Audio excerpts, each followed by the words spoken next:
We are back on the Stitches Challenger here today, and we have to just take a step back and do a little thinking and a little planning and a looking ahead at what needs to happen in what order before we continue on working on the back chunk of this car.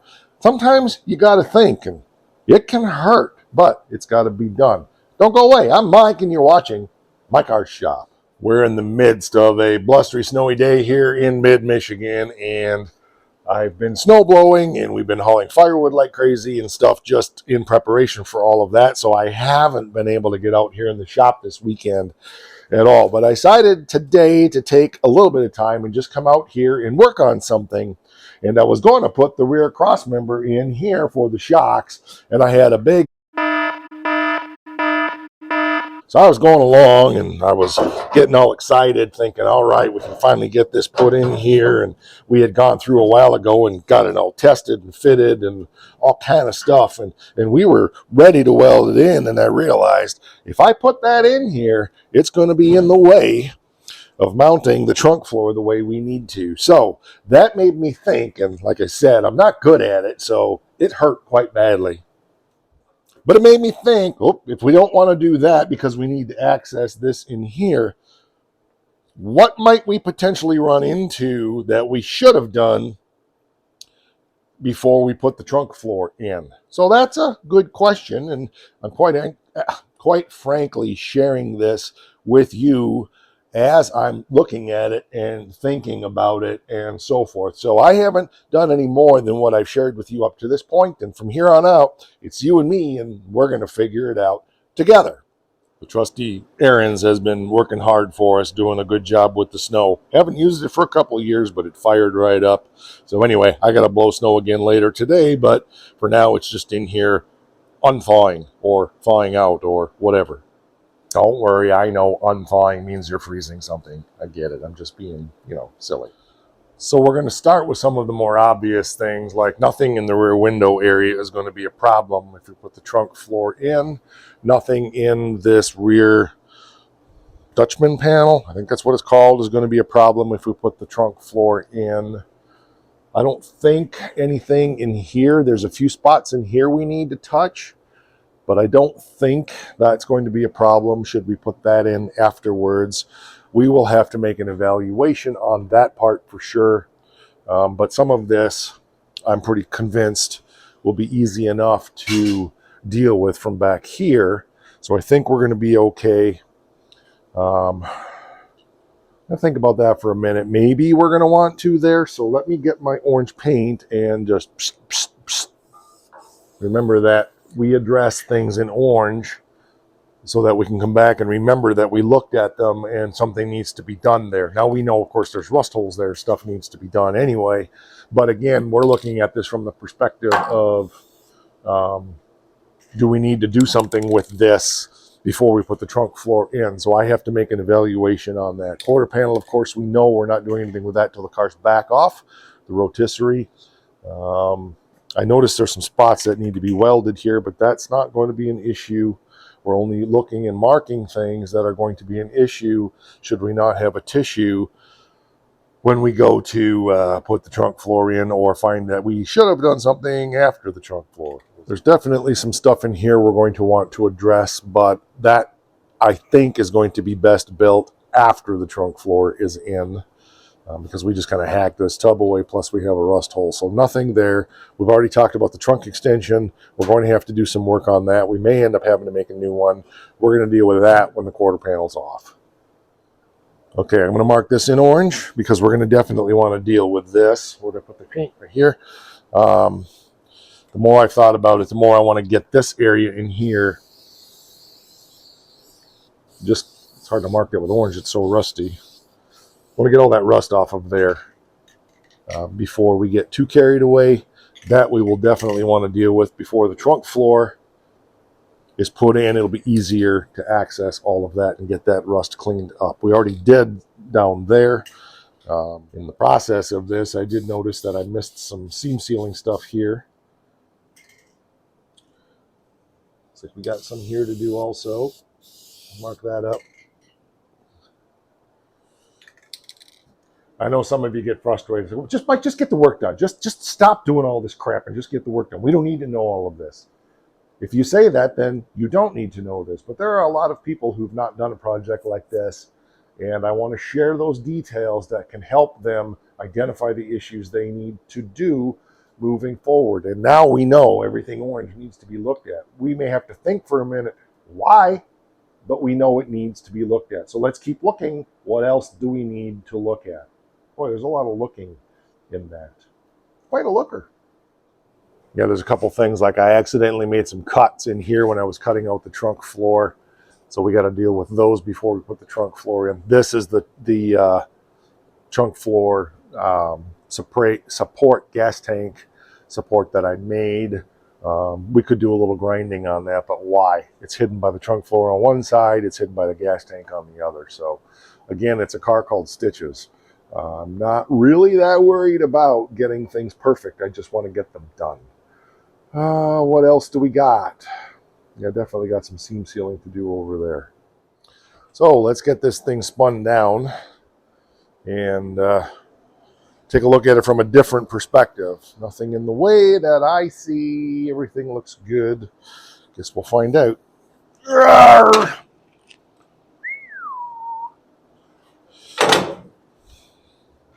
There we go on that. Oh, yeah, trying to look at everything with fresh eyes is... It's been a couple weeks actually since I've been out here, but trying to look at everything with fresh eyes is important every once in a while. Again, I don't see anything over here. Our trunk floor extension looks pretty good because that's brand new. Guess we don't need that in there. All that up in there, we're fine.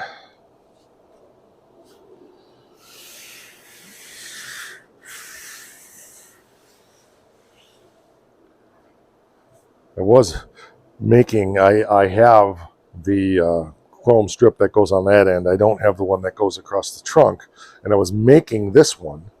I had one that was like partially there, and I was going to take a piece of stainless and weld it, but I discovered that my takeability on stainless isn't good enough, so I'm going to have to find one of those. I don't care if it's beat up as long as it's not hacked off like mine is. And again, I got to find that one that goes across the trunk, but there's not in any hurry on that at all. Okay, so let's spin this up the other way more and see what we got.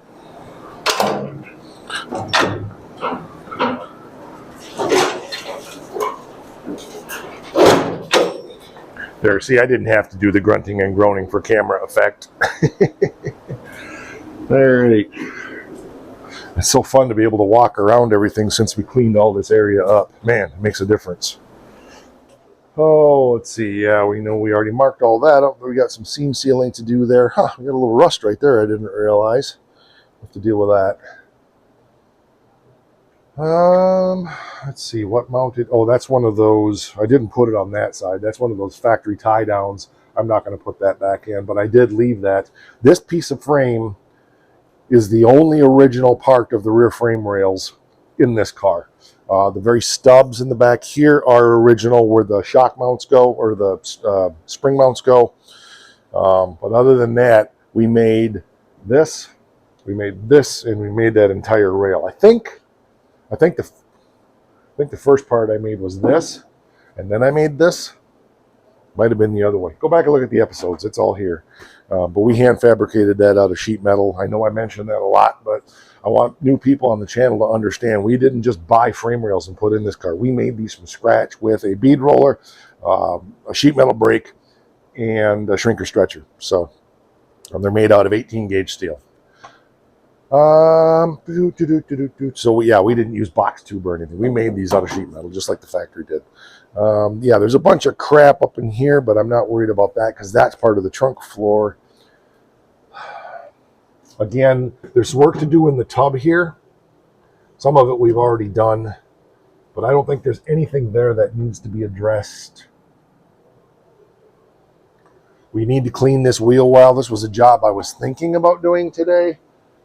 But I'm exhausted after hauling firewood and everything that we've done, and I don't feel like just getting that trashed and dirty. So we'll pick a day and get that done.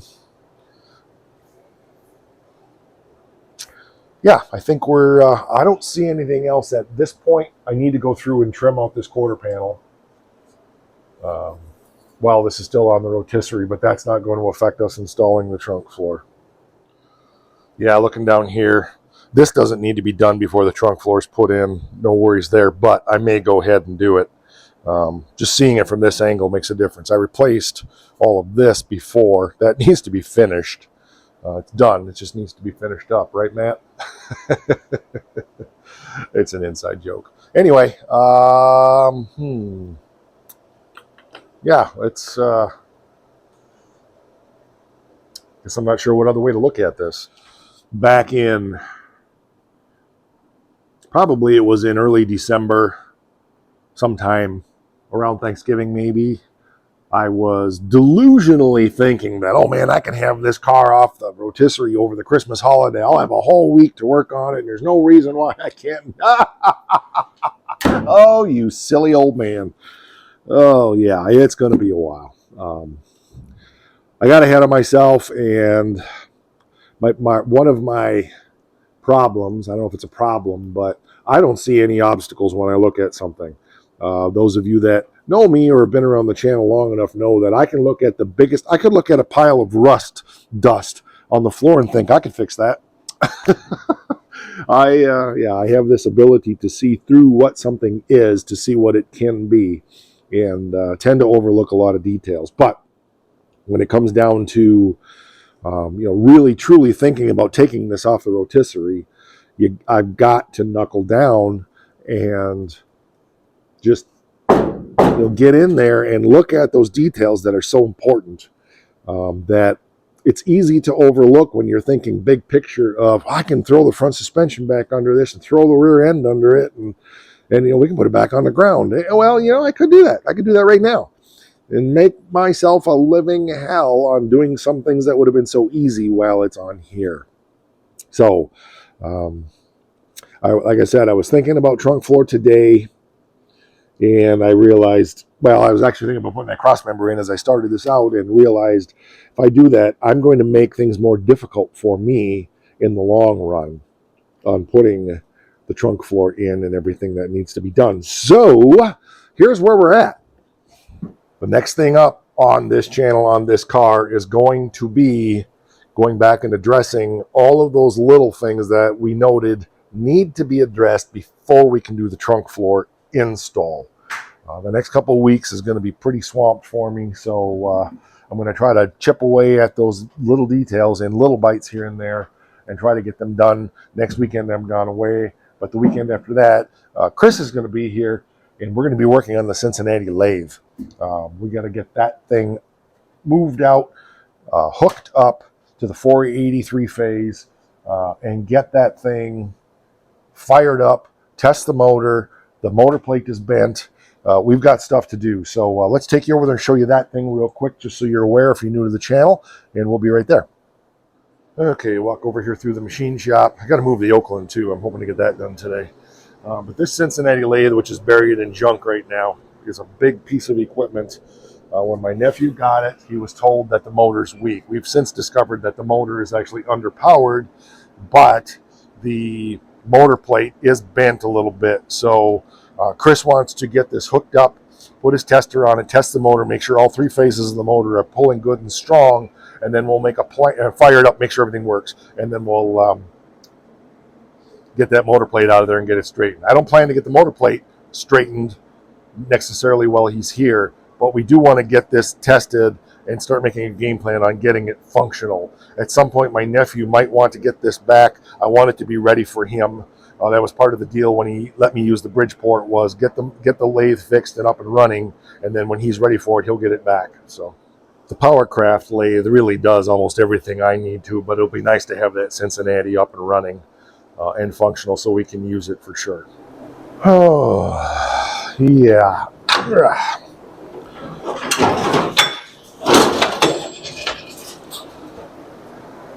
Little details matter. Some of you may be questioning why we've done nothing with the front part of this, because it really doesn't need anything except to be cleaned up and painted for one thing. Yes, the fender wells and so forth do, but again, for the newbies here, This car was rotted from the firewall to the rear bumper. Every piece of this car is handmade.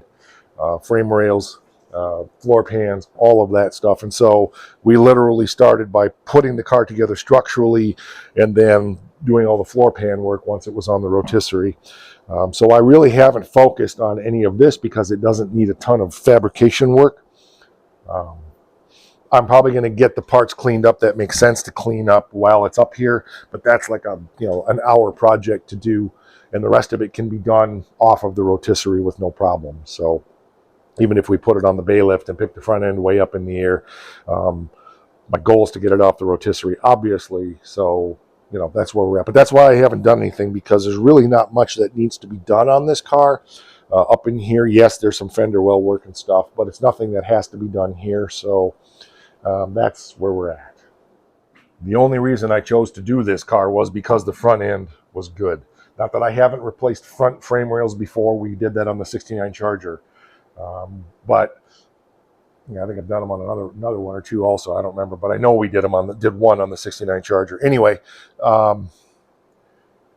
if this had needed front frame rails, I probably would have said, I don't feel like taking on a project of that magnitude, which is funny considering the magnitude of this project.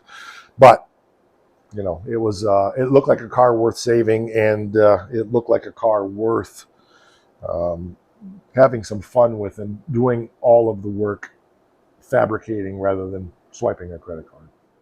Got to let that kind of sink in for a while as far as what we've looked at here. I'll come back at it again with fresh eyes to make sure we haven't missed anything, and I'm going to come up with a game plan on getting some of this other work done here as soon as possible so that we are ready to install this trunk floor in the next couple of weeks.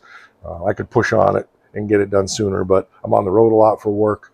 The weather's been bad, etc., etc. So I'm just not going to force myself into this. We're going to just do it at a pace that is fun, and we'll get it done one bite at a time. All right, I appreciate you being here. Like, share, subscribe, all of that stuff. It matters. And if you would, drop some comments down there. Tell me your thoughts. Tell me about how you plan ahead and look at those things that need to be accomplished in the correct chronological order for your project. And the most important thing here at My Car Shop, don't forget,